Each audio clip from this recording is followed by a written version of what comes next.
are the revolution. We want it all tonight. We want to take back what's rightfully ours. We are the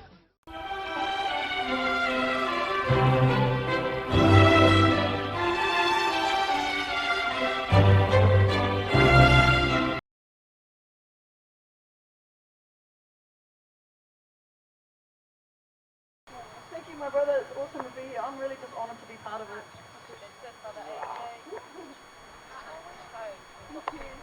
Alright whānau, Terry whānau, good up for the sis. Awesome sis, awesome again sharing your story, sharing your journey, and that's all part of the fight for us. That's how we win this fight, we share our stories, share our journeys, and hopefully that what we say and what we share with everybody is going to make a difference or it's going to help somebody. So let's encourage each other to talk, to break that silence and start talking to each other and keep that kōrero going so that one day, you know, like I've never given up hope. That's why we keep fighting. One day we're going to have something that's going to work for us, for our Tamariki, for our whānau, and for Aotearoa. So that's the big aim for me anyway. So the next speaker that I'd like to invite up, and he's just as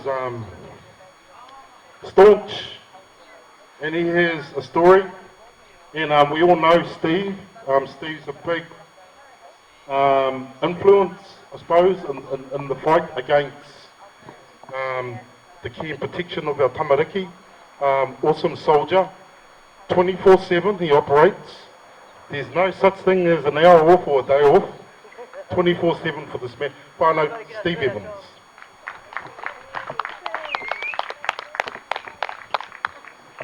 Hi. Okay, my name's Steve Evans. I used to be a businessman before all of this happened to me, and I had no idea what a disaster is happening socially in my country. 7 years ago, I discovered that my children were living around international drug dealers with firearms. They had AK-47s and .22mm rifles with silencers. I was told by a judge, Judge Walker, nasty old bag she was, I tried to recuse her because she just hated men. And that judge has actually caused more tragedies for New Zealand than any other judge apart from Judge Druce. Now, she said that I took an application to remove my children on the grounds to embarrass the mother than the best interests of the children. Well, we'd already had the first drug bust, and that had been managed by the clandestine labs and was in the King storage lockers in Glenfield. As I couldn't get anywhere with the court, I jumped on a plane and I started protesting outside New Zealand consulates in Asia. And I put them all on YouTube with the help of a really friendly guy called Steve Smith, who happens to own that YouTube account. The Metropolitan Building on the 8th floor is the New Zealand consulate in Ho Chi Minh, Vietnam.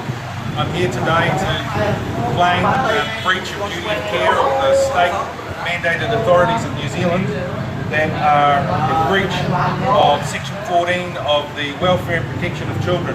These people, the associates and gangsters all over New Zealand have now been named with firearms, money laundering, drugs. And it's nothing but a disgrace that New Zealand should not support the mandated authority of the country. 8th floor, New Zealand Consulate. Sure.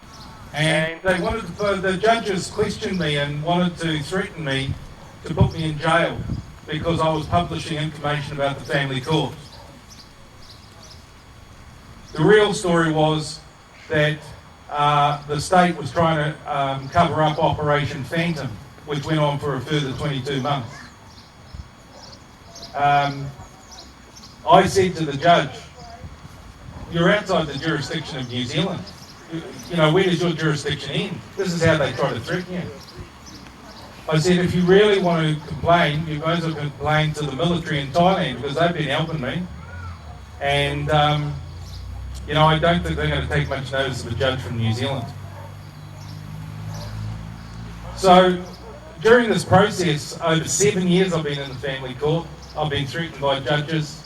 I've been told by judges that I'm a predictor of the future. You know, it's not difficult when you go through the process and until you've been there to realise it doesn't work. It's broken. And you, the parents, are up against an all-of-government approach. You've got shonky lawyers that are just there to skim as much money off you or legal aid as they can. The fabricated evidence by those nutbags from SIFs or Tauranga Tamariki. The lies that were told. I mean, I had a social worker who was Chinese and just off the boat. She had no idea. The fastest way to get immigration in New Zealand is to go on the most wanted list for being a social worker. You need a semi-degree from Chengdu University and 1 year at AUT, and you can become a permanent resident in New Zealand working for Tamariki with no understanding of our culture whatsoever.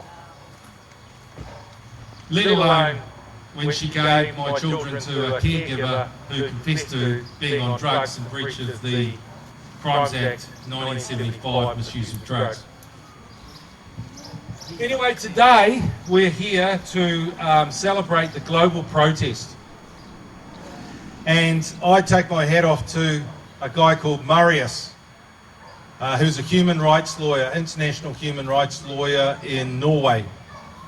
And I must say that even from my own little experience in the family court in New Zealand, I've discovered that if you're a human rights lawyer and you go up against a judge, they'll just disbar you or arrange for the Law Society, who are self-regulated, to disbar you. That's why New Zealand has very, very few strong, competent human rights lawyers.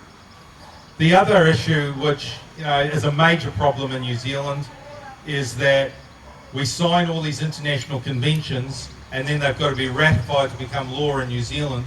And when you compare the New Zealand Bill of Rights to the UN rights, it has just huge gaping holes. You know, there's children's rights, huge gaping holes.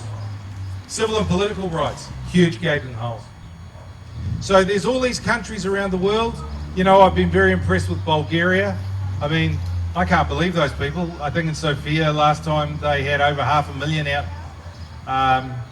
Armenia, Lithuania, Denmark, Sweden. Folks, this is a Western problem that is not just in New Zealand. What is going on in America and Canada is a crime. And it's here. And it's been going on for a very long time because we've now discovered that listening to the stories coming out of the Royal Commission on Sexual Abuse and State Care. What I want to know is why are the perpetrators not behind bars? We want them in jail. Why not? Why is the government covering up this behaviour? Why are the people being re-victimised trying to tell their stories to get justice? Prophets! Because there is no justice. And any country in the world that doesn't operate by the rule of law, you can expect anarchy. Because eventually the people will have had enough. And I think these politicians that we've had in New Zealand for the last 30 years, doesn't matter which, it's blue, green or black, are selling us down the river. We get democracy for 6 weeks. They sit there and promise us what they're going to do, like we're not going to sign the TPPA. When they're in, they sign the TPPA. They are not listening to you, the citizens. They're just doing what they want, for whatever motivating reason it is. But they are operating no longer a democracy, but a totalitarian state. And that is what we've had in New Zealand for quite a long time. Especially, we saw it coming about 15 years ago. It takes a little bit of while to get into place.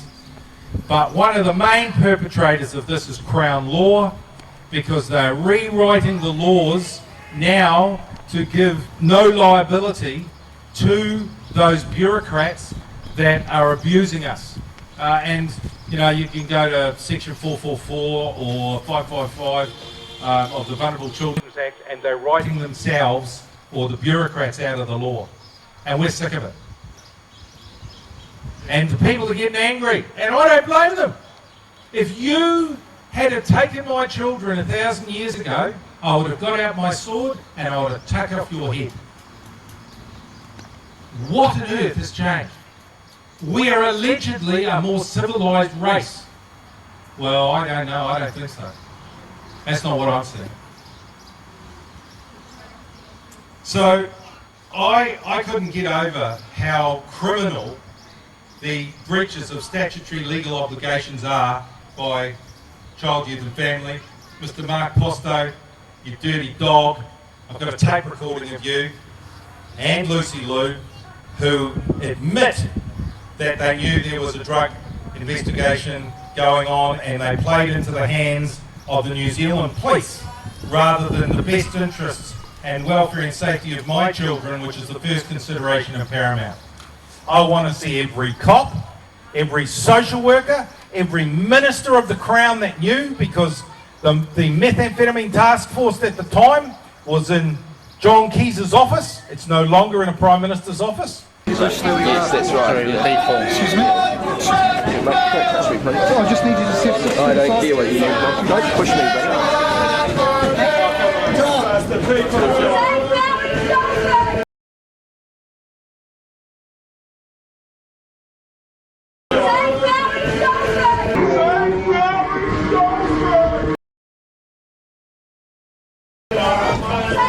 Why are you walking away, John?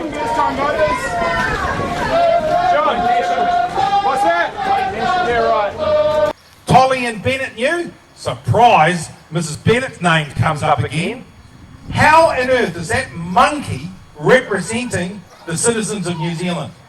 Seriously, have we got that such poor quality of politicians in New Zealand? And I'm watching people nod. We've got to stop it.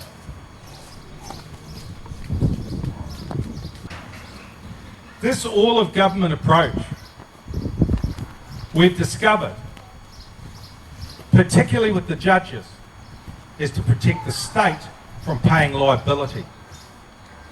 Now, it's very interesting that some of our leading bureaucrats, like Ros Noonan and even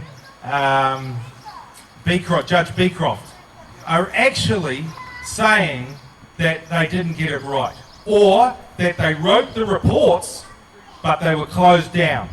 One of them was Finlayson. Now, how on earth, when that man was not even voted in by the people, he was a list MP, can he be so bloody powerful to write laws to protect the criminality of these social workers and New Zealand police officers? You know, later on today, we're going to give an award out to a wonderful human being, a woman that with her girls stood down the biggest gang in the country. And I'm middle-class New Zealander, Mr. Policeman. We no longer trust you. You are not looking after our interest. And to stand there and fight a judge and who's issued an order and a policeman to protect a child takes balls. Don't have any, sorry, Gene, but you know, I mean it. This is really, really important, people. And what we've got to do is we have to be a community. The problem is that the big city of Auckland doesn't operate on that grassroots New Zealand style that we grew up with. Because over the last 10 years we've invited over 1 million immigrants into New Zealand. I don't have anything against immigrants, but I warn you immigrants, SIFs will be at your door. They will want to take your kids. We've already seen Chinese children taken. We've already seen Pacific Island kids taken. Everybody, as someone told me this yesterday, is a fruit salad. So we all came from somewhere. But we can stand together against the state, because the state is not ruling us justly. I mean, Simon Bridges. I mean, but then what choice have you got? Judith Collins? Yeah.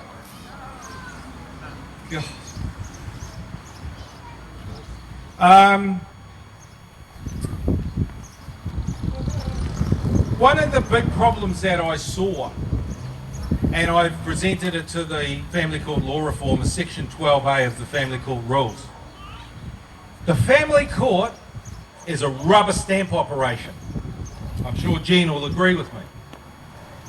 They do not get the right information, and they are there to protect the state, which is SIFs and their criminal behaviour. And then they use the enforcers, the New Zealand police, to come and steal your children. 12A says it's up to the discretion of a judge. Now that is not law or justice, because a judge is supposed to administer the law, not their opinion, supposed to administer the law. If you were wrong, if you broke the law, you must be punished. Now, if welfare and safety of the children is the first consideration and paramount, why is it that mums that get done and beaten up for domestic violence, why are they losing their kids? It's bollocks! I saw a judge recently throw a guy in jail for 9 years. I got up and clapped. This fella was 28 years old. His wife had only just got out of the birthing suite, I think 3 days, and he'd beaten her within an inch of her life. But then he went on to say that I'm on methamphetamine and I do it at least twice a month. I'm sorry. Jail. The second thing is that hearsay in the family court is applicable. Hearsay. Hearsay from who? Now, if you listen to Judge Burns, what he will tell you is he doesn't listen to the parents. I've got it in the transcript. He only listens to the professionals. Are you telling me that the monkeys and the scumbags that work for Child, Youth and Family, that are trying to extenuate the conflict with and in conjunction the lawyers, are trying to protect our children? They're there for $1. As many of it as they can. Hey, Mr. Jefferson, who had a police alert in my case in November 2014 before the second drug bust in 2015, and said in that police alert that the drug dealer was carrying an AK-47 and a .22mm rifle with a silencer, and it being updated. And I know that because he came to my house, and so I made a statement to the police. But then the fabricating evidence of the boys in blue, a lady called Lindy Lawn, was that, which was in charge of the first drug bust, was that I had mental health issues because I was saying that drug dealers were living around my children. I have 7 in jail, 2 doing life.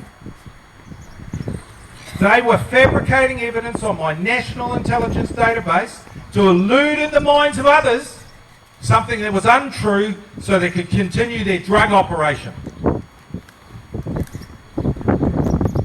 Welfare and safety of the children is the first consideration of paramount, and that is the Care of Child Act 2004, and they all breached their statutory legal obligations, including the ministers of the Crown, to get some drug dealers. My children should have been removed. My daughter suffers very badly now, and that is unforgivable, and your problem is me.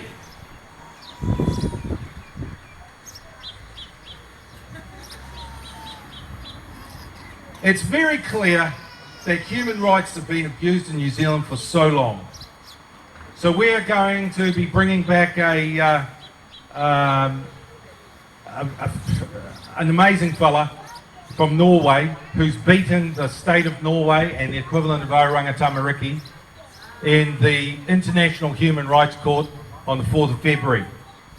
His name's Marius. He's a courageous man. And he stood up for a young lady and her son in the Loban case in the International European Court of Human Rights. There were 13 judges, one abstained. Surprise, surprise, it was Norway. And they won with 12 votes by the judges. You know, I remember when our Minister of Justice, Mr. Andrew Little, got in, and he said he was going to look at changing our courts and our systems to far more represent human rights. Well, I've seen no bloody action from you, Andrew. And we took to protesting with a lot of other people who've been campaigning much, much longer than me. There's a gentleman called Kerry over there. There's many others that started protesting outside judges' houses. Now, we can do that lawfully under Brooker versus New Zealand Police Supreme Court of Appeal. It's very, very clear that the way that Crown law is writing the law now to stop the liability of social workers, that we're never going to be able to hold these people to account lawfully. So I say to all of you, we have a vehicle. We will protest outside anybody that is not being lawful and protecting our children. So, ho, ho, ho, Merry Christmas, Mr. and Mrs. Social Worker. You might just be getting Christmas presents.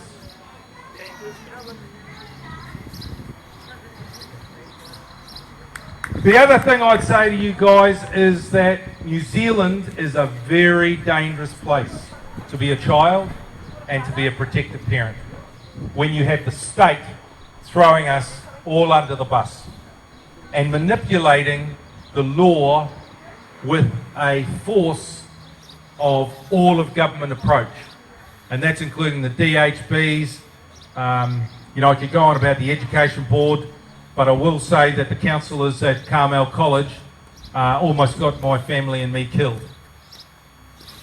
And they need to be held to account. And we are not going to accept this kind of behaviour. And there is more of us. And we need every soldier. And we're building an army. Because our kids are the first priority. If you don't protect the kids, you get huge prison populations. The figures are so staggering that when you see 97% of prisoners have been through child, youth and family or state care, the correlation, you don't even need to be a brainy person. It's pretty obvious. The breeding ground is in child, youth and family. You broke the bond with the parent, you stupid monkeys. And these kids had nowhere to find home. So they went with their mates. Well, Merry Christmas. I wish you guys a happy time. We're off to a cooler country very shortly. And just keep up the fight, team. I think I've never seen in my short period of being involved in this, and all our campaigners who've been campaigning for 20 or 30 years, a time when we have ever got such momentum. And I guess the most telling of that is the Sexual Abuse Commission, the Royal Commission, of Sexual Abuse in State Care, because some of those stories... And faith. And faith, yeah, the churches. Hey, I heard a story when I was in Auckland of a lady who gave her testimony about being raped by some nuns. Sorry, just goes over my head. Because most New Zealanders do not realise that right now it may not be affecting you, but trust me, I was a businessman running a business. I had no idea. It's just around the corner. It could surprise you. And if it isn't you, it's going to be your kids. Merry Christmas. Cheers, Steve. Cheers, brother.